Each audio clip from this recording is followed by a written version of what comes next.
Heavy and persistent rain brought out the tarp at Nationals Park after 5.5 innings on Wednesday. CreditGreg Fiume / Getty ImagesMay 15, 2018 Washington, after hitting a single to snap and 0 for 23 skid, lining a 2-run homer to right field and coming up about 10 feet short of a grand slam to center field, Tyler Austin was asked late Tuesday night how it felt to get going offensively. "Well, the game's not over yet," Austin said. "Indeed, it isn't. The Yankees did their best to beat both the Washington Nationals and the inclement weather on Tuesday night, but could not succeed on either count, thanks to Austin, who accounted for all their offense. The Yankees rallied to tie the Nationals, 3-3, just before heavy rain forced the suspension of the game after 5.5 innings. The teams are scheduled to continue the game on Wednesday at 5:05 p.m., ahead of the regularly scheduled 7:05 p.m. game. However, the chances of getting either game in might require some divine intervention. Forecasts show at least an 80% chance of rain from 3 p.m. through midnight on Wednesday. Manager Aaron Boone said that if the games were not played Wednesday, the Yankees would still be on a flight Thursday to Kansas City for a weekend series there beginning Friday. "Obviously the forecast, we know, doesn't look great," Boone said. "All we can do is hope that something breaks up for us."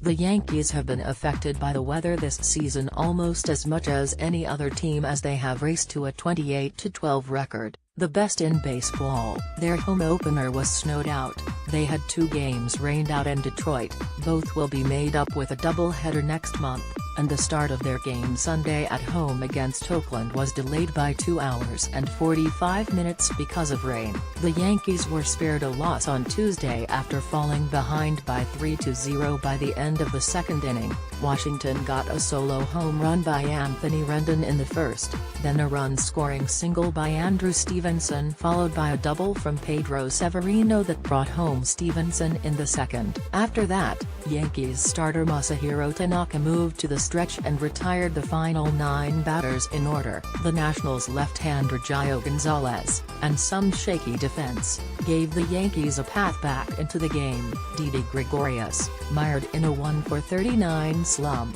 reached to begin the fourth when Stevenson, the center fielder, cut in front of left fielder Matt Adams and dropped the ball. Austin followed by driving a 3-2 curveball over the right field wall. The Yankees got even in the fifth when Gonzalez walked Aaron Judge and Gary Sanchez on either side of a bloop single by Giancarlo Stanton, the 1,000th hit of his career. But they could only manage 1 run, as Gregorius grounded to first baseman Mark Reynolds, who threw home for a force on Judge before Austin flied out to deep center, bringing home Stanton easily to tie the score. Miguel Andujar grounded to third to end the inning.